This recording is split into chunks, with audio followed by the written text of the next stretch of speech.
কাজ আমাকে আপনাকে পরিত্যাগ করতে হবে, বলেন ইনশাআল্লাহ। জোরে বলেন ইনশাআল্লাহ।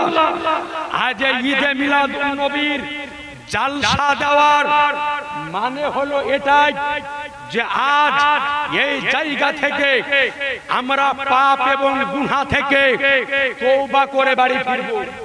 এরই নাম হলো ঈদে মিলাদুন নবীর জালসা দেওয়া। আপনি পাপ ছাড়বেন না, গুনাহ ছাড়বেন না, অন্যায় ছাড়বেন না, আর চিন্তা করবেন যে আল্লাহ আমাকে সাহায্য করবে। নিজে পাপ ছাড়ুন, গুনাহ ছাড়ুন, অন্যায় ছাড়ুন। তো বলার উদ্দেশ্য হলো এটাই যে নিজের আখলাককে, চরিত্রকে সঠিক করুন, হারাম কাজ করা ছাড়ুন। যেই দিন হারাম কাজ করা ছাড়বেন ওই দিন আল্লাহর পক্ষ থেকে গায়েবী সাহায্য আমার আপনার নিকটে এসে হাজির হবে। আর যতদিন না হারাম কাজ আমি আপনি ছাড়বো ততদিন না পর্যন্ত আমার ও আপনার নিকটে আল্লাহর সাহায্য আসা মুশকিল আছে। সুতরাং আজ এই জালসার আজকে মঞ্চ থেকে আপনাদের নিকটে বলবো, নিজের যদি করতে হয় নবীর চরিত্রকে নিজের করুন, আপন যদি করতে হয় নবীর আখলাককে আপন করুন, ফলো যদি করতে হয় নবীকে করুন। আজ এই কারণে আল্লাহ রাব্বুল আলামিন আমার নবী মুস্তাফাকে মানব করে, মহামানব করে, অতুলনীয় মানব করে আমারও আপনার নিকটে প্রেরণ করেছেন। তার কারণ হলো এটাই যে মহান আল্লাহ পাক আমাদের রব, তিনি হলেন খালিক, তিনি হলেন মাবুদ, তিনি হলেন পয়দা করনে ওয়ালা। কিন্তু আল্লাহ রাব্বুল আলামিন বিবাহ করেননি, আল্লাহ পাকের কোনো সন্তান নাই, আল্লাহ পাক ঘুমান না, আল্লাহ পাক খান না, আল্লাহ পাক পান করেন না, আল্লাহ পাক বিবাহ শাদী করেননি। এই সমস্ত জিনিস থেকে মহান আল্লাহ পাক এবং পবিত্র। কিন্তু আল্লাহ বললেন যে মানব জাতির রাহাবারের জন্য পৃথিবীর বুকে মানব রূপে মহামানব করে আমার নবী মুস্তাফাকে মক্কা ধাত্রীতে আব্দুল্লাহর ঘরে মা আমিনার কোলে আমি প্রেরণ করলাম যে আমার নবী মুস্তাফা তিনার উম্মাতানিকে এটা দেখিয়ে দিবে যে বিবাহিত জীবন কেমন করে পার করতে হয়। নবী দেখিয়ে দিবেন যৌবনকাল কেমন করে পার করতে হয়। নবী দেখিয়ে দিবেন খাওয়া দাওয়া কেমন করে করতে হয়। নবী দেখিয়ে দিবেন সন্তান আদি কেমন করে পরওয়ারিশ করতে হয়। নবী দেখিয়ে দিবেন। আর কোন ব্যক্তি নিজের জীবনে আমার নবী মুস্তাফার সমগ্র জিন্দেগিকে ফলো করে চলতে যদি পারে তো আল্লাহ বলেন যে ওই ব্যক্তি মারা যাবে আর আল্লাহ তার জন্য 8টা বেহেশতের দরজাকে উন্মুক্ত করে দিবেন।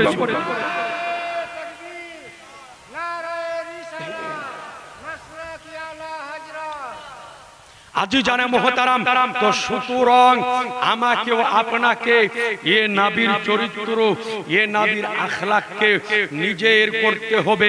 এ আজিজানে মুহতারাম, নবীর সাহাবীদের চরিত্র কেমন ছিল যে আমার নবী মুস্তাফা সাহাবায়ে কেরামকে যখন ডাক দিয়েছেন, যেই মুহূর্তে ডাক দিয়েছেন একই ডাকে আমার নবী মুস্তাফার হুকুম শোনার জন্য সাহাবায়ে কেরাম আমার নবী মুস্তাফার দরবারে আজকে হাজির হয়ে গিয়েছে। একটু জোরে সুবহানাল্লাহ হবে না? আর একটু আওয়াজ দিয়ে এ আজিজানে মুহতারাম সাহাবায়ে কেরাম আমার নবী মুস্তাফার কেমন ইত্তিবা করত। একটি হাদিস শরীফ আপনাকে শোনাই, যে হাদিসটি সহিহ বুখারীর 2য় খণ্ডের কিতাবুল মাগাসির মধ্যে বর্ণিত হয়েছে। 8ম হিজরিতে নবী যখন আমার মক্কা থেকে মদিনাতে নবী আমার যখন হিজরত করলেন, তো নবী আমার মদিনাতে যাওয়ার পরে বিভিন্ন সাহাবীদের, বিভিন্ন বাদশাদের দরবারে সাহাবীদের মারফত নবী আমার চিঠি লিখে ইসলামের দাওয়াত দিয়ে পাঠাতেন। বলেন, নবী আমার চিঠি লিখতেন, লিখার পরে ওই চিঠি লিখার পরে সাহাবীদের হাত দিয়ে নবী আমার পাঠাতেন বিভিন্ন দেশের বাদশাদের নিকটে, যে চিঠি অমুক বাদশার নিকটে পৌঁছে দাও যে আমি তাকে ইসলামের পায়গাম দিয়েছি। বলেন সুবহানাল্লাহ। এই রকম আর নবী মুস্তাফা অষ্টম হিজরিতে একজন সাহাবীর মারফত আপনার কাইসিরে রুমের নামে নবী আমার একটা চিঠি লিখে পাঠিয়ে দিলেন উমাইর ইবনে হারিস রাদিয়াল্লাহু তাআলা আনহুকে কাসির বানিয়ে বলে যাও এই চিঠিটা রোমের বাদশার নিকটে দিয়ে এসো। তো ওই সাহাবী চিঠিটাকে নেওয়ার পরে রাস্তায় চলতে আরম্ভ করলেন। চলতে চলতে কিছু দূর যাওয়ার পরে কাফেরের দলেরা ওই সাহাবীকে পাকড়াও করে ফেলল। পাকড়াও করে ফেলার পরে ওই সাহাবীকে নির্মম ভাবে শহীদ করল। বলে কেমন ভাবে শহীদ করল? কিতাবের মধ্যে লেখা আছে যে ওই সাহাবীর 4 হাত পায়ে দড়ি বাঁধা হয়েছিল, রশি বাঁধা হয়েছিল, আর 4টা ঘোড়ার পায়ে বেঁধে দেওয়া হয়েছিল। বেঁধে দেওয়ার পরে 4টা ঘোড়াকে চারদিকে চালিয়ে দেওয়া হয়েছিল, আর ওই সাহাবীর 4 হাত পা ছিঁড়ে চারদিকে চলে গিয়েছিল। আল্লাহু আকবার, চারদিকে চলে গিয়েছিল। আমার নবীর নিকটে এই সংবাদ যখন পৌঁছালো যে আমার একজন সাহাবীকে কাফেররা নির্মম ভাবে এইভাবে শহীদ করে দিয়েছে, তো আমার নবীর মনের মধ্যে অনেক দুঃখ প্রকাশ পেল। তো আমার নবী ওই দিন 3000 সাহাবী রেডি করলেন। কয় হাজার? একটু জোরে বলতে হবে, আপনারা বিরক্ত হয়ে গিয়েছেন কি? নবী আমার 3000 সাহাবী রেডি করলেন। রেডি করার পরে নবী আমার ডাক দিলেন, আইনা জাফর ইবনে আবি তালিব? জাফর ইবনে আবি তালিব কোথায়? নবীর আপন চাচাইতো ভাই। বললেন লাব্বাইকা সাদাকা ইয়া রাসূলুল্লাহ, আমি হাজির। এরপরে নবী আমার বললেন, আইনা আব্দুল্লাহ ইবনে রাওয়াহা? আব্দুল্লাহ ইবনে রাওয়াহা কোথায়? তো বললেন লাব্বাইকা সাদাকা, আমি হাজির। এরপরে নবী আমার বললেন, আইনা যায়েদ ইবনে হারিস? বলে যায়েদ ইবনে হারিস কোথায়? তো বললেন লাব্বাইকা সাদাকা ইয়া রাসূলুল্লাহ, আমি হাজির। নবী আমার বললেন, শোনো, এই 3000 বাহিনী আমি রেডি করলাম, আর তোমাদের 3 জনকে আমি সেনাপতি বানালাম। বলে তো এই 3000 সাহাবী নিয়ে তোমরা মদিনা থেকে রোম মুতার প্রান্তর তোমরা যাবে। ওই জায়গাতে যাওয়ার পরে কাফেরদের নিকট আগে ইসলামের দাওয়াত দিবে। যদি তারা ইসলাম ধর্ম কবুল করে নেয় তাহলে তারা তোমাদের ধর্মীয় ভাই হয়ে গেল, আর যদি তারা কবুল না করে তাহলে আল্লাহর ওয়াস্তে তোমরা যুদ্ধ আরম্ভ করে দিবে। বলে আল্লাহর ওয়াস্তে তোমরা যুদ্ধ আরম্ভ করে দিবে। নবী আমার সর্বপ্রথমে হযরতে যায়েদ রাদিয়াল্লাহু তাআলা আনহুর হাতে ইসলামের ঝান্ডা দিলেন। দেওয়ার পরে বললেন, শোনো, এই যুদ্ধের প্রান্তরে সর্বপ্রথমে আমার পালক পুত্র যায়েদ ইসলামের ঝান্ডা ধরবে। যায়েদ যদি শহীদ হয়ে যায় তো 2 নাম্বার ইসলামের ঝান্ডাটা ধরবে আমার চাচাইতো ভাই জাফর। বলে জাফর যখন শহীদ হয়ে যাবে এরপরে এই ইসলামের ঝান্ডাটা ধরবে আমার প্রিয় সাহাবী হযরত আব্দুল্লাহ ইবনে রাওয়াহা। বলে তোমরা 3 জন যদি শহীদ হয়ে যাও তো তোমাদের মধ্য হইতে একজনকে তোমরা সেনাপতি বানিয়ে নেবে। বলেন সুবহানাল্লাহ। বলে চলে যাও। বলে নিজ নিজ বাড়ি থেকে বিদায় নিয়ে এসো। হযরতে যায়েদ ইবনে হারিসা বললেন, ইয়া রাসূলুল্লাহ, আপনার নিকটে বড় হয়েছি, আপনার কাছে খেয়েছি, আপনার নিকটে পালন হয়েছি, আমার কারো নিকটে যাওয়ার নাই। আপনি বলে দিয়েছেন আমি ময়দানে হাজির হয়ে যাব। হযরতে জাফর ইবনে আবি তালিব হযরতে আলীর আপন ভাই নিজ বাড়িতে আসলেন। আসার পরে ওনার বিবিকে বলতেছেন, বিবি আমাকে বিদায় দিয়ে দাও। বিবি দীর্ঘদিন তোমার সাথে আমি বিবি ঘর সংসার করেছি। বিবি জীবনে যদি কোনোদিন তোমার কোনো হক যদি আদায় করতে বাকি থাকে বিবি তুমি আমাকে ক্ষমা করে দিও। মাহশারের দিনে বিবি তুমি আমাকে অপরাধীর কাঠগড়ায় দাঁড় করায়ও না। বিবি ডাক দিয়ে বলে, ওগো আমার মাথার তাজ, ওগো আমার সারতাজ, আপনি এই রকম কথা কেন বলতেছেন? বলে বিবি আমার নবী হুকুম দিয়েছেন আমাকে মুতার যুদ্ধে যেতে হবে। বিবি আমার মন বলতেছে মনে হয় ওই ময়দান থেকে আমি আর জীবিত আসবো না। বিবি তুমি আমাকে ক্ষমা করে দিও, বিবি মনে হয় আর আমি জীবিত আসবো না। বিবি বলে, ওগো আমার স্বামী, আপনি এর পূর্বে অনেক যুদ্ধে গিয়েছেন, কিন্তু কোন যুদ্ধে যাওয়ার পূর্বে আপনি এই রকম কথা বলেননি। আপনি যে ওই যুদ্ধে শহীদ হয়ে যাবেন এই সংবাদ আপনাকে কে দিয়েছে? বলে, বিবি শোনো, নবী তিনজন সেনাপতির নাম ঘোষণা করেছে, আমার আগেও একজন আছে, পরে একজন আছে, নবী আমার মিডিলে আমার নাম ঘোষণা করেছে। আমি যেই যুদ্ধে শহীদ হব, শাহাদাত বরণ করব, এই কথার গ্যারান্টি হয়ে গিয়েছে। একটু জোরে সুবহানাল্লাহ হবে না? সাহাবায়ে কেরাম হযরতে আপনার জাফর ইবনে আবি তালিব নিজের সন্তানকে ডাকলেন। ডাকার পরে সন্তানের একবার কপালে চুমা দিতেছেন, একবার গালে চুমা দিতেছেন, একবার মুখে চুমা দিতেছেন। সন্তান বলে, আব্বা আজ আমাকে এত আদর কেন করতেছেন, আমাকে এত সোহাগ কেন করতেছেন? বলে, বেটা এটাই মনে হয় জীবনের শেষ সোহাগ, বেটা আর মনে হয় বেটা তোমাকে আর কোনোদিন সোহাগ করার সুযোগ আমার হবে না। বেটা তুমি আমাকে মাফ করে দিও, বেটা তুমি আমাকে ক্ষমা করে দিও, বেটা আর মনে হয় যুদ্ধের প্রান্ত থেকে ঘুরে আসবো না। একদিকে দাঁড়িয়ে বিবি কান্না করতেছেন, একদিকে দাঁড়িয়ে ছেলে কান্না করতেছেন, একদিকে দাঁড়িয়ে মা কান্না করতেছেন, একদিকে দাঁড়িয়ে বাবা কান্না করতেছেন, আজ সকলেই কান্না করতেছেন। জাফর ইবনে আবি তালিব ডাক দিয়ে বলে যে, বিবি শোনো, তোমাকেও ভালোবাসি, ছেলেকেও ভালোবাসি, বাপকেও ভালোবাসি, মাকেও ভালোবাসি, সন্তানকেও ভালোবাসি, টাকা পয়সাও ভালোবাসি, কিন্তু এই পৃথিবীর বুকে সর্বাপেক্ষা সর্বাধিক সব চাইতে বেশি মহব্বত আমি আমার নবী মুস্তাফাকে করি। বলে, শোনো বিবি, আজকে তোমার চোখের পানি আমাকে আটকাতে পারবে না, ছেলের চোখের পানি আমাকে আটকাতে পারবে না, মেয়ের চোখের পানি আমাকে আটকাতে পারবে না। কিতাব বলে, যেমন একটা মুরগিকে জবাই করে দিয়ে ছেড়ে দেওয়ার পরে যেই রকম ভাবে তড়পে বেড়ায়, লাফিয়ে বেড়ায়, বিবি ওই রকম ভাবে লাফিয়ে লাফিয়ে কান্না করতেছে। আজ যে মা বোনেরা বসে আছে, যার স্বামী পৃথিবীর বুক থেকে বিদায় হয়ে চলে গিয়েছে, তাকে জিজ্ঞাসা করুন যে স্বামী হারানোর ব্যথা কত বড় হতে পারে। এদের স্বামী তো ইন্তেকাল করে, কিন্তু বলে যায় না যে আমার আজকে মৌত হবে, কিন্তু সাহাবী যেতেছে আগে থেকে বিবিকে মৌতের সংবাদ দিয়ে যেতেছে। একটু জোরে সুবহানাল্লাহ হবে না? বলে, আগে থেকে সংবাদ দিয়ে যেতেছে। হযরতে জাফর রাদিয়াল্লাহু তাআলা চলে গেলেন। এরপরে তৃতীয় সাহাবী আব্দুল্লাহ ইবনে রওয়াহা, ওই দিনই বিবাহ হয়েছে। বাসর ঘরে নতুন বিবি অপেক্ষা করতেছে, আজকে রাত্রিতে আমার স্বামী আমার নিকটে আসবে, আজকে সোহাগ রাত্রি, বাসর রাত্রি, কি মধুর একটা সম্পর্ক আমাদের হবে। হাতের মেহেন্দির রং এখনো উঠেনি। আব্দুল্লাহ ইবনে রওয়াহা বাইরে থেকে সালাম দিলেন, আসসালামু আলাইকুম। ভিতর থেকে আওয়াজ এলো, ওয়া আলাইকুম আসসালাম।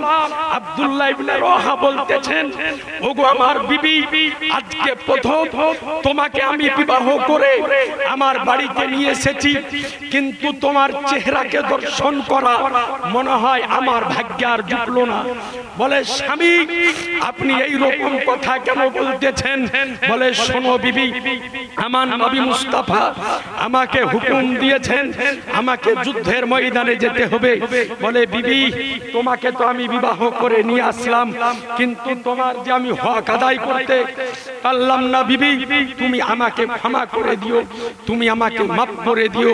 বিবি বলেন যে, স্বামী আজকে আপনার সাথে আমার বিবাহ হয়েছে, হাতের মেহেন্দির কালার এখনো আমার উঠেনি। ওগো আমার প্রাণের স্বামী, আপনি একবার ঘরের ভিতরে আসেন, একবার শুধু আপনার চেহারাটা আমি দর্শন করব। বলে, একবার আপনার চেহারা দর্শন করব।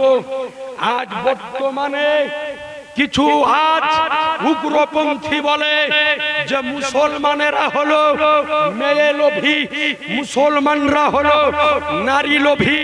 আরে আমাদের ইতিহাস আলগা করো। বিবাহের প্রথম রাত্রিতে নিজের নতুন বিবিকে বাসর ঘরে বসিয়ে রেখে যুদ্ধ যেতে পারে, এর নাম হলো নবীর ইশক মোহাব্বত মুসলমান। এ আজি জানে মোহতারাম, যে ইসলাম ধর্মের মানুষ নতুন বিবিকে ঘরের মধ্যে বসিয়ে রেখে যুদ্ধের ময়দানে যেতে পারে, বলেন মুসলমান, এই মুসলমান নারী লোভী হতে পারে? একটু জোরে বলেন না। জি না, হতে পারে না। আব্দুল্লাহ ইবনে রওয়াহার স্ত্রী বলতেছে, স্বামী একবার আপনি একটু ঘরের ভিতরে আসেন, একটু আপনার চেহারাটা দেখবো। বলে, স্বামী আমি আল্লাহর কসম কেটে বলতেছি, আপনাকে আমি প্রেম নিবেদন করব না, ভালোবাসা নিবেদন করব না। ওগো স্বামী, শুধু এই কারণে দেখব যে কাল মাহশারের দিন যেদিন হবে, প্রত্যেক শহাদায়ে কেরামের বিবিগণ যখন আল্লাহর সামনে দাঁড়াবে, আমিও আপনার কাটা মাথাটাকে নিয়ে আল্লাহর দরবারে দাঁড়িয়ে বলবো, আল্লাহ, বিবাহের প্রথম রাত্রিতে নিজের স্বামীর চেহারা দর্শন না করে তোমার নবীর প্রেমে, নবীর ইশকে, নবীর মহব্বতে নিজের জিন্দা স্বামীর গর্দান কাটিয়েছি মুসলমান। বলে গর্দান কাটিয়েছি। বলে, বিবি তুমি চিন্তা করিও না, তুমি ধৈর্য যদি ধারণ করতে পারো, তুমি ধৈর্য যদি ধরতে পারো, তাহলে বিবি আমাকে সেই দিন আল্লাহ পাক তোমাকে আমাকে জান্নাতের মধ্যে এক করে দিবেন। এইবার নবী আমার 3000 সাহাবী আর 3 জন সেনাপতিকে নবী আমার পাঠাতেছেন মুতার পান করে। বলে, চলে যাও। এই দিকে 3000 সাহাবী আর ওই দিকে আপনার 3 জন সেনাপতি চলতে আরম্ভ করলেন। এই যুদ্ধে নবী আমার জাননি, এই মুতার যুদ্ধে যখন মুতার প্রান্তরে 3000 সাহাবায়ে কেরাম পৌঁছালেন, তার পূর্বেই রোম থেকে সুপার পাওয়ার 1 লক্ষ কাফের উপস্থিত হয়ে গিয়েছে। অর্থাৎ নবীর সাহাবী হলো 3000 আর কাফের হলো 1 লক্ষ। অর্থাৎ 1 লক্ষ কাফেরের সাথে মোকাবিলা করবে নবীর 3000 সাহাবী। সুবহানাল্লাহ বলবেন না? আর একটু আওয়াজ দিয়ে। আরে ইসলামের ইতিহাস আপনি আলগা করেন যে আমার রাসূলুল্লাহ যতগুলা যুদ্ধ করেছেন, কোন যুদ্ধে নবীর সাহাবীর সংখ্যা বেশি ছিল না। প্রত্যেকটা যুদ্ধে মুসলমানের সংখ্যা ছিল কম, কাফেরের সংখ্যা ছিল 2 গুণ 3 গুণ। এরপরেও কাফেরদেরকে যুদ্ধের ময়দানে সাহাবায়ে কেরাম কাঁপিয়ে দিয়েছেন। ইসলাম জগতের প্রথম যুদ্ধ হলো 2 হিজরিতে বদরের প্রান্তরে নবীর সাহাবী 313 জন, কাফেরের সংখ্যা 1313 জন। সাহাবায়ে কেরাম 1000 কাফেরের সিনাকে আজকে বদরের প্রান্তরে চুরচুর করে দিয়েছে। তৃতীয় হিজরিতে যুদ্ধ আজকে সংগঠিত হলো উহুদের যুদ্ধ। মুসলমানের সংখ্যা 700 মাত্র, কাফেরের সংখ্যা 3000-এর ঊর্ধ্বে। 700 সাহাবী 3000 কাফেরকে ময়দান থেকে বিতাড়িত করেছে। তাবুকের প্রান্তরে আজকে নবী মুস্তাফার 30000 সাহাবী 2 লক্ষ কাফেরকে চুরচুর করেছে। মুতার প্রান্তরে 3000 সাহাবী 1 লক্ষ কাফেরকে চুরচুর করেছে। সব চাইতে বড় অপমান হলো যে আজ থেকে 1400 বছর পূর্বে 61 হিজরিতে কারবালার প্রান্তরে 10ই মুহররম 22000 ইয়াজিদ বাহিনীকে ইমাম হোসাইনের এক শের হযরত আলী আকবর উলাট পালাট করে দিয়েছে। একটু জোরে সুবহানাল্লাহ হবে না? অনেকে আমাদেরকে ভয় দেখায়, বলে এরা সংখ্যায় কম, এক হুররাতে বিদায় করে দিব। তাদেরকে বলি ভাই আমাদের ইতিহাস আলগা করে এসো। তোমাদেরই বাপ দাদারা এসেছিল ইসলামকে মিটানোর জন্য, তারা চুরচুর হয়ে বিদায় হয়ে ময়দান ছেড়ে পৃথিবীর মুখ থেকে বিদায় হয়েছে 61 হিজরিতে। এদেরই বাপ দাদা কারবালার প্রান্তরে এসেছিল।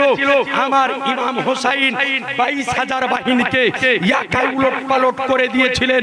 করে দেওয়ার পরে ইয়াজিদ বাহিনী জিন্দা থাকার পরেও মুর্দা, আর আমার ইমাম হোসাইন শাহাদাত বরণ করার পরেও জিন্দা।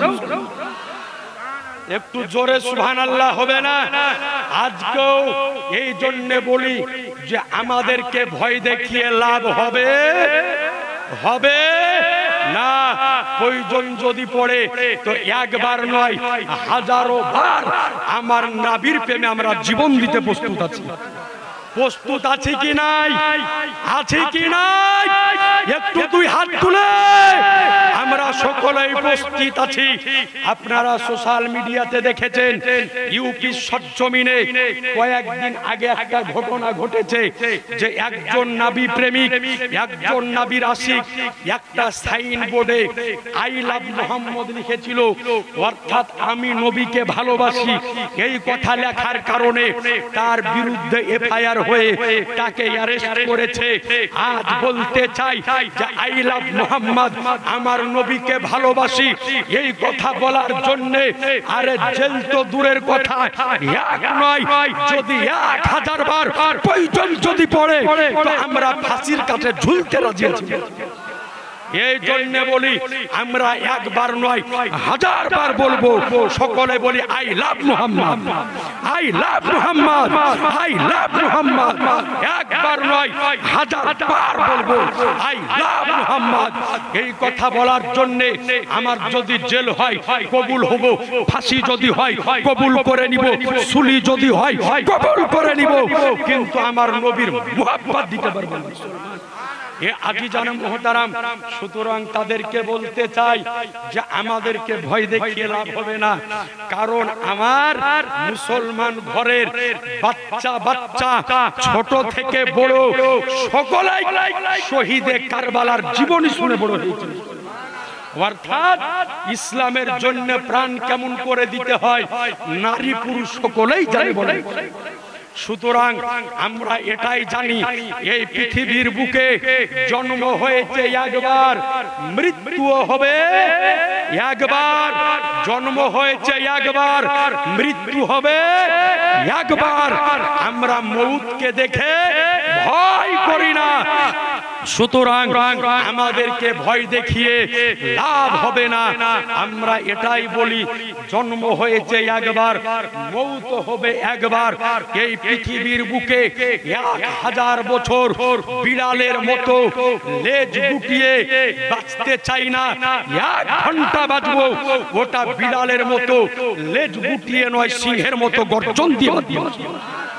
সুতরাং আমাদেরকে ভয় দেখিয়ে লাভ নাই। আপনারা শুনেছেন মসজিদে আকসা নিয়ে ফিলিস্তিনবাসীদের সাথে আপনার ইসরায়েলি বাহিনী যুদ্ধ চলতেছে দীর্ঘদিন। তো কয়েকদিন আগে ইসরায়েলের একজন বাহিনী ইন্টারভিউর মধ্যে বলতেছে যে ফিলিস্তিনের মুসলমানদেরকে আমরা যুদ্ধ করে পারবো না। বলে কেন? বলে কারণ হলো এটাই যে আমাদের বুকে বন্দুকের নলা যখন ধরা হয় তো ওই নলার ফুটো দিয়ে আমরা মউতকে দেখতে পাই।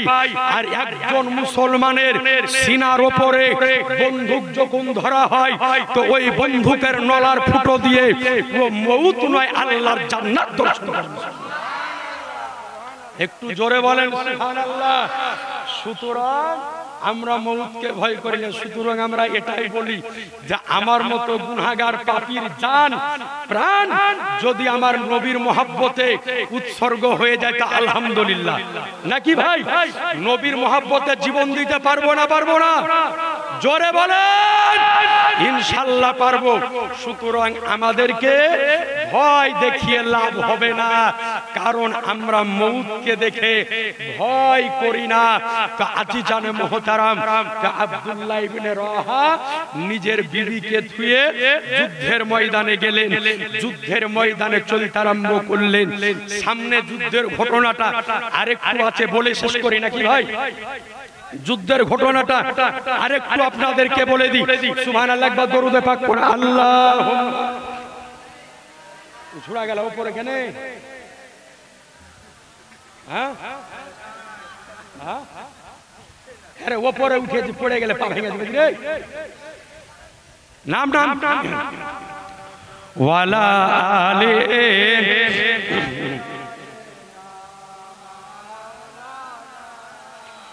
সাল্লাল্লাহু আলাইহি ওয়াসাল্লাম। আজিজানে মুহতারাম, তো যুদ্ধের ঘটনাটা আরো সামনে আছে, শেষ করে দিই নাকি ভাই? যুদ্ধের ঘটনাটা কমপ্লিট করে আমার বক্তব্যটা ইনশাআল্লাহ আমি শেষ করব। তো এইবার আপনার এই 3000 সাহাবী আপনার 3 জন সেনাপতির নেতৃত্বে চলতে আরম্ভ করলেন। চলতে চলতে মুতার প্রান্তরে যখন পৌঁছালেন, আগে থেকে রোম থেকে 1 লক্ষ কাফের আসার পর উপস্থিত হয়ে গিয়েছিল। হয়ে যাওয়ার পরে সর্বপ্রথমে ইসলামের ঝান্ডাটিকে ধরলেন হযরতে যায়েদ ইবনে হারেসা রাদিয়াল্লাহু তাআলা আনহু।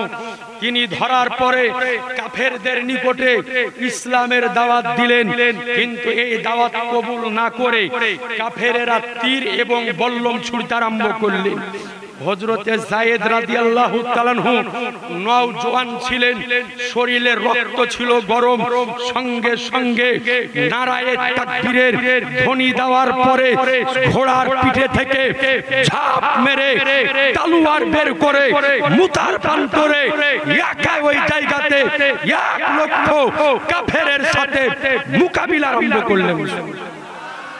একদিকে একলাই কতক্ষণ মোকাবিলা করা যায়? কিছুক্ষণ মোকাবিলা করে হযরতে যায়েদ রাদিয়াল্লাহু তাআলা আনহু তিনি শাহাদাত বরণ করলেন। দ্বিতীয় সাহাবী হযরতে জাফর রাদিয়াল্লাহু তাআলা আনহু, হযরতে আলীর আপন ভাই, তিনি ঝান্ডাটিকে হাতে ধরলেন। হাতে ধরার পরে কিছুক্ষণ যুদ্ধ চালালেন। রোমান দেশের একজন কাফের হযরতে জাফরের হাতের উপরে ডান হাতে একটা তলোয়ারের কোপ দিল, তো উনার ডান হাতটা কেটে জমিনে পড়ে গেল। এরপরে বাম হাত দিয়ে ইসলামের ঝান্ডাকে উঁচু করে ধরলেন। ইসলামের ঝান্ডাকে বাম হাতে উঁচু করে যখন ধরে আছেন, আরেকজন কাফের বাম হাতে তলোয়ারের একটা কোপ দিল, বাম হাতটা কেটে জমিনে পড়ে গেল। হযরতে জাফর রাদিয়াল্লাহু তাআলা আনহু দেখতেছেন যে আমার তো 2 হাতই কাটা, ইসলামের ঝান্ডা তো জমিনে পড়ে যাবে। তিনি দেখলেন না না, ইসলামের ঝান্ডাকে জমিনে পড়তে দেওয়া হবে না। 2 হাত কাটা অবস্থায় নিজের বুক দিয়ে চেপে ধরে ইসলামের ঝান্ডাকে উঁচু করে ধরেছিলেন। ইসলামের ঝান্ডাকে উঁচু করে ধরে থাকলেন। সাহাবায়ে কেরাম বলেন, আমরা দূর থেকে দৌড়ে আসলাম। আসার পরে দেখলাম যে হযরতে জাফরের ডান হাত একদিকে, বাম হাত একদিকে, ডান পা একদিকে, বাম পা একদিকে, ধড় পড়ে একদিকে, মাথা পড়ে আরেক দিকে। বলে শরীরের প্রত্যেকটা অঙ্গ আলাদা আলাদা হয়ে পড়ে আছে। বলে ওই মুহূর্তে বলে তাকিয়ে দেখলাম যে জাফরের প্রত্যেকটা অঙ্গ তো আলাদা ছিল, কিন্তু এরপরে হযরতে জাফর রাদিয়াল্লাহু তাআলা আনহু নিজের কাটা মাথার দাঁত দিয়ে কামড়ে ধরে ইসলামের পতাকাকে উঁচু করে ধরেছিলেন। মুসলমান একটু জোরে সুবহানাল্লাহ হবে না? আর একটু আওয়াজ দিয়ে বলে উঁচু করে ধরেছিলেন। সাহাবায়ে কেরাম বলেন, আমরা নিকটে আসলাম। আসার পরে হযরত জাফরের মাথা থেকে পা পর্যন্ত প্রত্যেকটা অঙ্গকে চুমু খেলাম। হযরতে জাফরের হাত এবং পা একটাই কথা বলতেছিল যে ওগো নবীর সাহাবীরা, তোমরা মদিনায় পৌঁছাবে।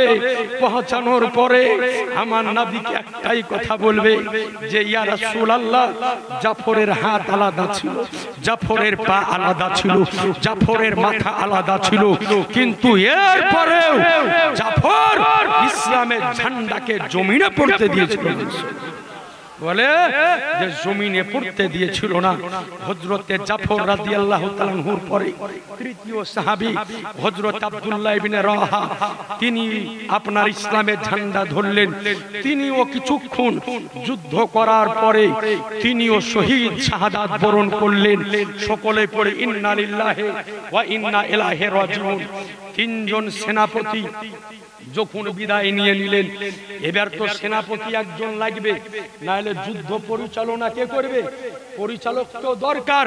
তো সকলেই মিলে নবীর বিখ্যাত সাহাবী, যার নাম শুনলে কাফেরদের গায়ের লোম ভয়ে দাঁড়িয়ে যেত, যার নাম শুনলে কাফেরদের ভয়ে অন্তরে কাঁপুনি আরম্ভ হয়ে যেত, যার নাম ছিল হযরতে খালিদ ইবনে ওয়ালিদ রাদিয়াল্লাহু তাআলা।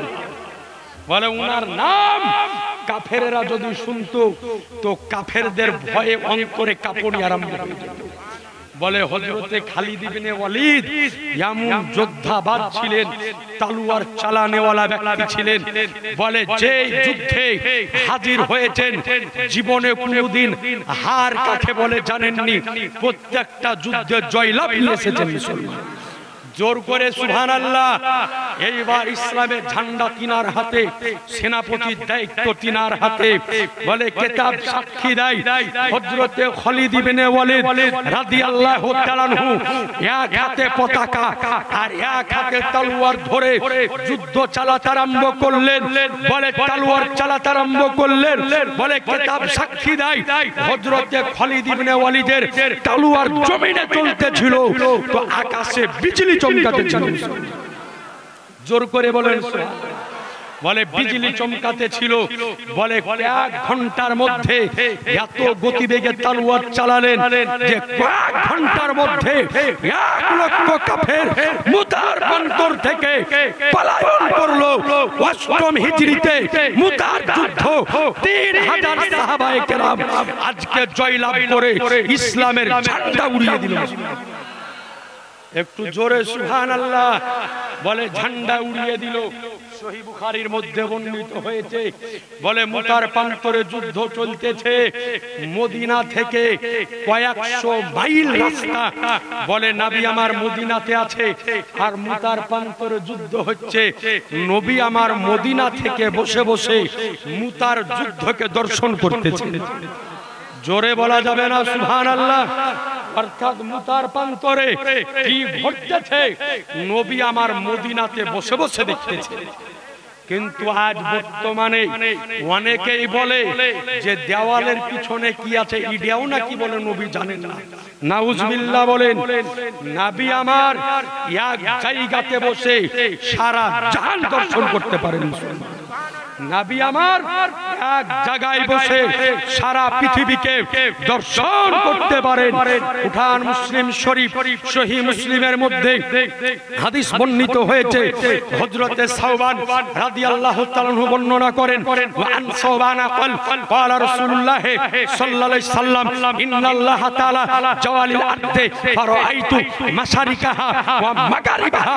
হযরতে সাওবান রাদিয়াল্লাহু তাআলা আনহু বলেন যে নবী আমার বলেছেন যে আল্লাহ পাক সমগ্র জমিনকে আমার নিকটে একত্রিত করে ধরলেন।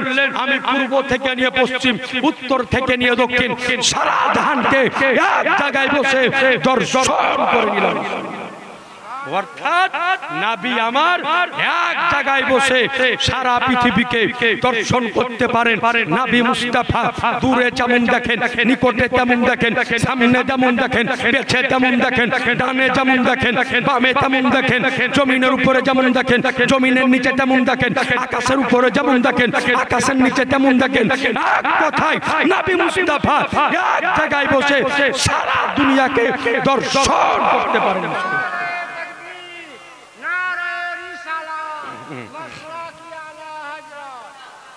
এ আজিজানে মুহতারাম, অর্থাৎ নবী আমার এক জায়গায় বসে সারা পৃথিবীকে দর্শন করতে পারেন। পারেন কি পারেন না? ও জোরে বলেন। তাইলে যারা বলে যে পারে না তার কথা ভুল হবে কি হবে না? একেবারে ভুল। সুতরাং আপনাদের নিকটে অনুরোধ করব, যারা বলে দেওয়ালের পিছনে কি আছে নবী জানে না, গায়েবের সংবাদ নবী জানে না, যারা এই সমস্ত কথা বলবে তাদের নিকট থেকে আমাকে আপনাকে দূরে থাকতে হবে। বলেন ইনশাআল্লাহ, জোরে বলেন ইনশাআল্লাহ। কারণ হলো এটাই, সে আমার বাপ যদি হয়, মা যদি হয়, ভাই যদি হয়, যেই ব্যক্তি আমার নবীর দুশমন ওই ব্যক্তি আমার দুশমন। যেই ব্যক্তি আমার নবীর পক্ষে আমি হলাম তার পক্ষে। সুতরাং আজ বর্তমানে টুপি পরে, দাড়ি রেখে, পাঞ্জাবি পরে, জালসা করে যারা নবীর শানের বিপক্ষে কথা বলবে, নবীর মানের বিপক্ষে কথা বলবে, নবীর ইজ্জতের বিপক্ষে কথা বলবে, এদের সাথে আমাদের কোনো সম্পর্ক নাই, এদের সাথে কোনো সম্পর্ক থাকবে না। সুতরাং এদের নিকট থেকে সকলে দূরে থাকবেন।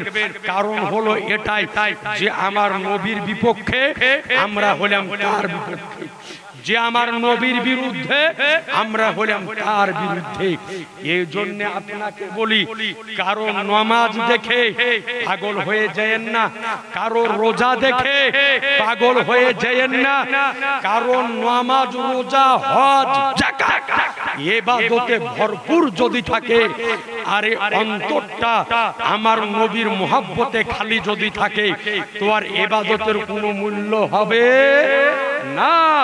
সুতরাং কোন ব্যক্তি যদি নামাজ পড়ে পড়ে কপালে ঘটা যদি ফেলিয়ে, আল্লাহুম্মা, খুব ডিস্টার্ব করলো বারবার এরকম সাল্লাল্লাহু আলাইহি ওয়াসাল্লাম। তো আজিজানা মুহতারাম বিরাদারান ইসলাম, সুতরাং কারো নামাজ, কারো রোজা, কারো ইবাদত আগে নয়, আগে দেখতে হবে তার ঈমান আছে কিনা। ঈমান যদি থাকে তো আমলের মূল্য আছে, আর ঈমান যদি না থাকে আমলের কোনো মূল্য হবে না। এই জন্য বাংলাদেশের একজন আশিকে রাসূল ছিলেন, যাকে 2013 সালে ওহাবী সম্প্রদায় নিজ বাড়িতে ঢুকে জবাই করেছে। তিনার নাম ছিল আল্লামা নুরুল ইসলাম ফারুকী রহমাতুল্লাহ আলাইহি। তিনি একটা কথা বলতেন যে পৃথিবীর সব চাইতে বড় জ্ঞানী ব্যক্তি যদি হয়, বড় আলেম যদি হয়, আর ওর অন্তরের মধ্যে নবীর ভালোবাসা যদি না থাকে, তো ওকে আমি পায়ের জুতা মনে করি। আর কোন ব্যক্তি যদি রাস্তার মুচি যদি হয়, মেথর যদি হয়, আর ওর ভিতরে আমার নবীর ভালোবাসা যদি থাকে, তো ওকে আমি আমার মাথার তাজ মনে করি। সুতরাং নবীর মুহাব্বতের থার্মোমিটারটাকে ভরে দিবেন যে নবীর মুহাব্বত আছে কি নাই। যদি মুহাব্বত থাকে তাহলে ঠিক আছে, আর মুহাব্বত যদি না থাকে তো লাথি মেরে দিয়ে চলে যাবেন। সংখ্যা দেখিয়েন না যে ওরাই তো বেশি, এটা নয়।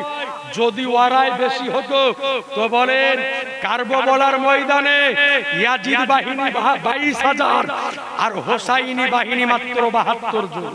সুবহানাল্লাহ বলেন না। ইয়াজিদ 22,000 আর হোসাইনি 72 জন।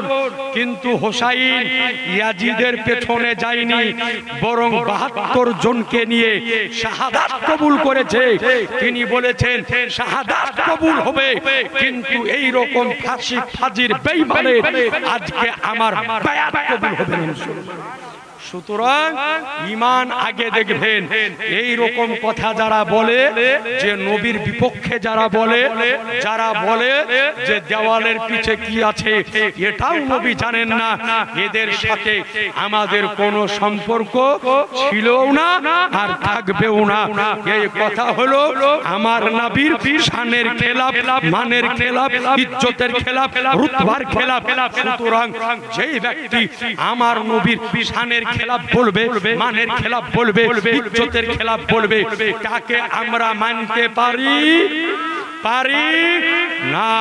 তো এইবার চলুন আজিজান মুহতারাম, তো নবী আমার দেখতেছে মুতার যুদ্ধ মদিনা থেকে আর মাত্র 5 মিনিট সময় নিয়ে বক্তব্য ইনশাআল্লাহ আমি আমার শেষ করব নির্ধারিত সময় আমার শেষের দিকে আর মাত্র একটু ঘটনাটা আছে এইবার নবী আমার দেখলেন একজন সাহাবী মুতার যুদ্ধ থেকে নবীর নিকটে আসলেন আসার পরে নবীকে আমার বলতেছেন ইয়া রাসূলুল্লাহ মুতার প্রান্তরে কি কি ঘটেছে আপনাকে আমি শোনাবো তো নবী আমার বললেন তুমি আমাকে শোনাবে না আমি তোমাকে শোনাবো জোরে হবে না বললেন যে তুমি শোনাবে না আমি শোনাবো নবী আমার মুতার প্রান্তরে কি কি ঘটেছে সমস্ত ঘটনা নবী আমার শুনিয়ে দিলেন মুসলমান এরপরে নবী আমার হযরতে জাফর রাদিয়াল্লাহু তাআলা আনহুর বাড়ি গেলেন ওই সময়তে উনার বিবি উনার বাচ্চা দুটাকে গোসল করিয়ে মাথায় সিঁথি করিয়ে দিয়েছে এ ভাই ওই আর 2 মিনিট কথা বলিয়েন না ভাই আর 2 মিনিট একটু বিরক্ত হয় না 2 মিনিট আলোচনাটা শুরু করেছি শেষ করে দিই ঠিক আর মাত্র 2 মিনিট সিঁড়ি নিয়ে এসেছে আপনাদের জন্য আমরা নিয়ে নিব না আপনারাই পাবেন ফুরিয়াও যাবে না ইনশাআল্লাহ একটু ধৈর্য ধরে বসেন তো নবী আমার গেলেন যাওয়ার পরে দেখলেন যে হযরতে জাফরের বিবি হযরতে আসমা বিনতে উমাইস রাদিয়াল্লাহু তাআলা আনহা বাচ্চা দুটোকে সিঁথি করিয়ে মাথাতে চিরুনি করে আটা আপনার সানতেছে আটা গুনতেছে রুটি বানাবেন তো নবী আমার যাওয়ার পরে জাফরের 2 বেটার মাথায় হাত দিয়ে হাত বুলাতেছেন আর নবী 2 চোখ দিয়ে পানি ঝরতেছেন হযরতে জাফরের বিবি বলতেছেন ইয়া রাসূলুল্লাহ মুতার প্রান্তর থেকে কোন খবর এসেছে নবী আমার বললেন যে আসমা বিনতে উমাইস আজকে আমার জাফর তার 2 সন্তানকে ইতিম করে দিয়ে বিদায় নিয়ে চলে গিয়েছে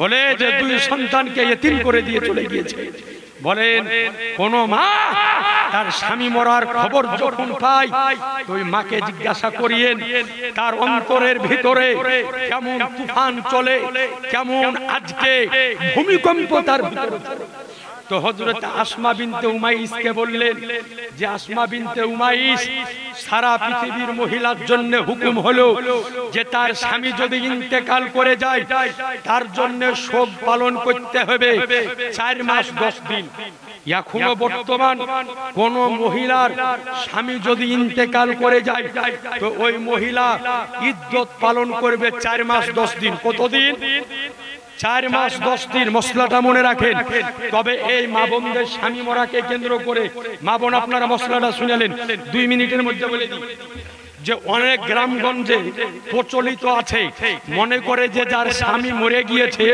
ও জীবনও হাতে চুরি করতে পাবে না জীবনও নাক ফুল পরতে পাবে না জীবনও কানের দুল পরতে